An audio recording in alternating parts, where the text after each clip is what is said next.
എൻ്റെ ഒരു ദിവസം തുടങ്ങിക്കഴിഞ്ഞാൽ രാവിലെ തന്നെ തുടങ്ങണ കോഴികളുമായിട്ടുള്ള മൽപ്പിടുത്തം കേട്ടോ. മൽപ്പിടുത്തമൊന്നുമല്ല, രാവിലെ എണീറ്റ് വന്നു കഴിഞ്ഞാൽ എത്ര വൈകി എണീറ്റാലും നേരത്തെ എണീറ്റാലും അല്ല, നമ്മൾ രാവിലെ വന്നിട്ട് കോഴികളെല്ലാം തുറന്നു വിടണം. കാരണം നേരത്തെ ചിറ്റയായിരുന്നു തുറന്നു വിട്ടുകൊണ്ടിരുന്നത്. ഇപ്പം എന്ന് പറഞ്ഞു കഴിഞ്ഞാൽ പല രീതിയിലുള്ള ശല്യങ്ങൾ നമുക്ക് കൂടി, കോഴികളെ മിസ്സാവാൻ തുടങ്ങി. പിന്നെ മൃഗങ്ങളുടെ ശല്യം, കുറുക്കൻ, അങ്ങനെ എല്ലാം വന്നു തുടങ്ങി. അപ്പോൾ അതിനുശേഷം നമ്മൾ കൂടുകളെല്ലാം ലോക്ക് ചെയ്താണ് വെക്കണേ. അപ്പോൾ ലോക്ക് ചെയ്ത് കഴിയുമ്പോഴത്തേക്കും പിന്നെ ഓരോന്നിനും ഓരോ താക്കോലാണ്. 14 സെക്ഷൻ കൂടങ്ങാണ്ടുണ്ട്. അപ്പോൾ അതെല്ലാം നമ്മൾ തുറന്നു വരണം. 14 കള്ളിയാട്ടോ ഉദ്ദേശിച്ചത്. അതെല്ലാം തുറന്നു വരുമ്പോഴത്തേക്കും സമയം പോകും. ആ ടൈമിൽ ചിറ്റ തുറക്കാൻ നിന്ന് കഴിഞ്ഞാലുള്ള കുഴപ്പമെന്ന് പറഞ്ഞാൽ നമ്മുടെ കോഴികളെ തുറന്നു വരുമ്പോഴത്തേക്കും പശുവിൻ്റെ പുല്ലിന് പോക്കും കാര്യങ്ങളൊന്നും നടക്കത്തില്ല. അപ്പോൾ അത് കാരണം ചിറ്റ എന്ത് ചെയ്യും, പശുവിനും പോത്തിനുമുള്ള തീറ്റ എല്ലാം കൊടുത്തിട്ട് ചിറ്റ പുല്ലിന് പോകും. ഞാനാണ് പിന്നെ കോഴികളെയൊക്കെ വന്നിട്ട് തുറക്കണേ. ഇന്നിപ്പോൾ നമുക്കെന്ന് പറഞ്ഞാൽ രാവിലെ ഒരു ചെറിയ മഴയെല്ലാം കഴിഞ്ഞ് പിന്നെ എനിക്ക് രാവിലെ 1-2 അടുത്ത് പോകേണ്ടതുണ്ടായിരുന്നു. അതെല്ലാം കഴിഞ്ഞ് തിരിച്ച് വന്ന് നേരെ കോഴികളെ തുറന്നതാണ്. ഇപ്പോൾ ടർക്കികളെയും ഗിനീനെയും നമ്മൾ ഉച്ച കഴിഞ്ഞിട്ടേ തുറന്നു വിടണുള്ളൂ. കാരണം ഇവർക്ക് പേടിയെന്ന് പറഞ്ഞൊരു സാധനമില്ല.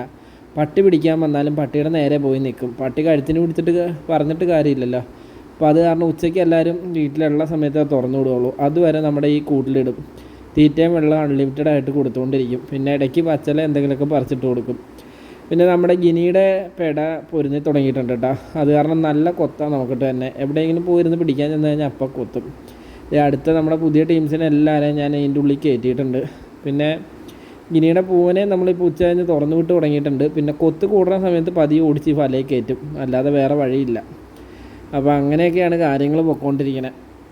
പിന്നെ എന്ത് വന്നാലും നമുക്ക് ഒരു ദിവസം നല്ല പണിയുണ്ടാവും. ഇപ്പോൾ വീട്ടിൽ ഉള്ള ദിവസമാണേലും ഇപ്പോൾ ജോലിക്ക് പോകുന്ന ദിവസമാണെങ്കിൽ പറയുകയേ വേണ്ട, ഒരു രക്ഷയില്ല.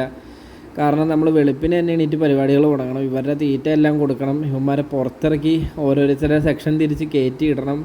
കാരണം ഇതിൽ ഗുണ്ടകളുമുണ്ട്, അല്ലാത്തവരുമുണ്ട്. ഇവരെയൊക്കെ മാറ്റി മാറ്റി കയറ്റി ഇടണം. പിന്നെ വെള്ളം കൊടുക്കണം. എന്തെങ്കിലും അസുഖം ഉണ്ടെങ്കിൽ അതിനുള്ള തീറ്റ, മരുന്ന് എല്ലാം നമ്മൾ കൊടുത്തിട്ട് വേണം പോവാൻ. അപ്പോൾ നോക്കിക്കഴിയുമ്പോൾ എല്ലാവർക്കും നല്ല എളുപ്പത്തിലുള്ള പരിപാടിയാണ്. പക്ഷേ ഞാൻ പറഞ്ഞിട്ടില്ല മുമ്പത്തെ വീഡിയോയിലും, ഇതൊരു എളുപ്പമുള്ള പരിപാടിയല്ല ഒരിക്കലും. ഇതിന് നല്ല റിസ്ക് ഉണ്ട്. റിസ്ക് എന്ന് പറഞ്ഞാൽ ഇതെല്ലാം നോക്കിയും കണ്ടും ചെയ്യണം നമ്മൾ സമയത്തിന്. ചില രോഗങ്ങൾ വന്നു കഴിഞ്ഞാൽ നമ്മൾ മരുന്ന് കൊടുത്ത് നമ്മുടെ കിളി പോണ അവസ്ഥയുണ്ട്. അപ്പോൾ ഞാൻ അതിന് മരുന്ന് കൊടുക്കണതിൻ്റെ വീഡിയോ ഒരു നെക്സ്റ്റ് പാർട്ടായിട്ട് ഞാൻ ചെയ്യുന്നുണ്ട്. പിന്നെ ഇപ്പോൾ ഈ പൂവന്മാരെ നമ്മൾ അഴിച്ചു വിട്ടേക്കണേന്ന് പറഞ്ഞു കഴിഞ്ഞാൽ ഇവർ നിലവിൽ ഈ കാണുന്ന ഒരു സൈസും കാര്യങ്ങളും ഉള്ളൂ. ഇതുവരെയായിട്ടും കൂവി തുടങ്ങാനോ പെട ഔട്ടാനോ ഒന്നും പോയിട്ടില്ല. പിന്നെ ഒന്നാമത്തെ നമ്മുടെ പെടക്കോഴികളുടെ അടുത്തേക്ക് ചെല്ലുമ്പോൾ ഇവന്മാരെ നല്ല രീതിയിലിട്ട് ഓടിക്കുന്നുണ്ട് കോഴികൾ. പിന്നെ മറ്റ് നമ്മുടെ പൂവന്മാരാണേലും അടുപ്പിക്കണില്ല. അപ്പോൾ ഞാൻ ഈ ഓരോ സെക്ഷൻ അഴിച്ചു വിടുന്നതനുസരിച്ച് കേട്ടോ ഈ കോഴികളുടെ എണ്ണ ഇങ്ങനെ കൂടിയും കുറഞ്ഞ് നിൽക്കുന്നത്. ഇതെല്ലാം നമ്മുടെ ഈ കുഞ്ഞുങ്ങളുണ്ട് ഇതിൻ്റെ ഇടയിൽ. പിന്നെ ഒരു 3.5 മാസം ആയതുണ്ട്. 3.5 മാസം ആയതൊക്കെ ഓൾറെഡി ബുക്കിങ്ങിൽ നിൽക്കണയാണ്. ഞാനിപ്പോൾ ഈ കുഞ്ഞുങ്ങളെ എനിക്ക് ഇറക്കാനായിട്ടുള്ളൊരു ഇത് കിട്ടിയിട്ടില്ല, സമയം കിട്ടിയിട്ടില്ല. കാരണം ഒരു നെക്സ്റ്റ് മന്തിൽ ഒരു ഓഗസ്റ്റിൽ എൻ്റെ കല്യാണം. അപ്പോൾ അതിൻ്റേതായ പരിപാടികളും നടക്കുന്നുണ്ട്. ഇതെല്ലാം കൂടി ഓടാൻ ഞാൻ ഒരാളേ ഉള്ളൂ. ഇതെല്ലാം കുറച്ചിട്ട് വേണം. ഇപ്പോൾ ഒരു സെപ്റ്റംബറോടുകൂടി നമുക്ക് അത്യാവശ്യം നല്ല രീതിയിൽ കാര്യങ്ങളെല്ലാം സെറ്റായി വരും. പുതിയ കുറേ കൂടുകളെല്ലാം വരുന്നുണ്ട്. പിന്നെ പുതിയ കുറച്ച് സാധനങ്ങളും കൂടി നമ്മുടെ ഫാമിലിയിലേക്ക് എത്തിക്കണമെന്നുള്ള ഒരു പരിപാടിയിലാണ് ഞാൻ നിൽക്കണേ. അപ്പോൾ നിങ്ങൾ സജഷൻസ് ഉണ്ടെങ്കിൽ നമ്മൾ എന്തൊക്കെ ഫാമിലിയൊക്കെ എടുക്കണമെന്നുള്ള സജഷൻസ് ഉണ്ടെങ്കിൽ പറയുക. ഓൾറെഡി ഇപ്പോൾ നമുക്ക് ആട്, താറാവ്, കോഴി അങ്ങനെയുള്ള സാധനങ്ങൾ വേറെ ഇനി വരുന്നുണ്ട്. പിന്നെ ഇനി വേറെ എന്തെങ്കിലുമൊക്കെ എടുക്കണമെങ്കിൽ പറയുക. നമുക്ക് ലീഗലായിട്ടുള്ള സാധനങ്ങൾ മാത്രം, പിന്നെ എന്നെക്കൊണ്ട് കഴിയുന്ന സാധനങ്ങൾ മാത്രമേ ഞാൻ എടുക്കത്തുള്ളൂ. ആവശ്യമില്ലാത്ത കുറേ സാധനങ്ങൾ പറഞ്ഞിട്ട് കാര്യമില്ല. വാരി വലിച്ചെടുത്താൽ നമ്മളെ കൊണ്ട് നോക്കാനും സാധിക്കണമല്ലോ. അപ്പോൾ അതുകൊണ്ടാണ് അങ്ങനെ പറഞ്ഞത് കേട്ടോ. പിന്നെ ഇത് കോഴികളുടെ എണ്ണം അത്യാവശ്യം നമ്മൾ കുറച്ച് നിർത്തിയതായിരുന്നു. ശരിക്കും പറഞ്ഞാൽ ഇതിൽ കൂടുതൽ കോഴികളുണ്ടായിരുന്നു.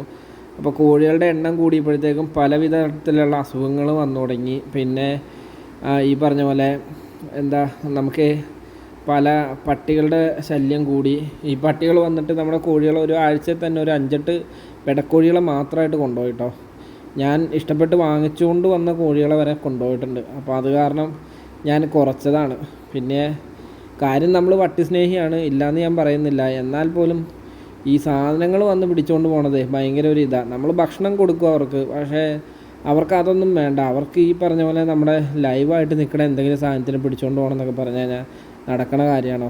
അപ്പോൾ നമ്മൾ എന്ത് ചെയ്യും, നൈസായിട്ട് ഇവരെ എണ്ണ അങ്ങ് കുറയ്ക്കും. പിന്നെ അവന്മാർ വരുമ്പോൾ നല്ല എറും വെച്ച് കൊടുക്കൂട്ടാ. ഇല്ലാതെ വേറെ വഴിയില്ല. കാരണം നമ്മുടെ ഇത് പിടിച്ചുകൊണ്ട് പോകണേ. ഞാൻ നേരത്തെ അവർക്ക് ഭക്ഷണമൊക്കെ കൊടുത്തുകൊണ്ടിരുന്നു. പക്ഷെ അവർക്ക് നമ്മുടെ ഭക്ഷണം വേണ്ട. അവർക്ക് ഈ ജീവനോടുള്ള സാധനങ്ങളെ പിടിച്ചാൽ മതി എന്നുള്ളൊരു ഇതായിപ്പോയി. ഇവിടെ നിന്ന് വന്ന് കയറിയ 2 പട്ടികളാണ്. പക്ഷെ ഭയങ്കര ശല്യമാണ്. നമ്മുടെ വീട്ടിലല്ല നിൽക്കണേ, മറ്റ് റോഡ് സൈഡിലൊക്കെയാണ്. പക്ഷേ ഈ ഒരു ഉച്ച സമയമാകുമ്പോൾ തിരിച്ചു വരും. ഇവന്മാർക്കറിയാം ഈ പറമ്പിൽ നിങ്ങൾ ഇറങ്ങുന്ന ടൈം, ആ ടൈമിൽ വന്നിട്ടാണ് ഈ പിടുത്തം.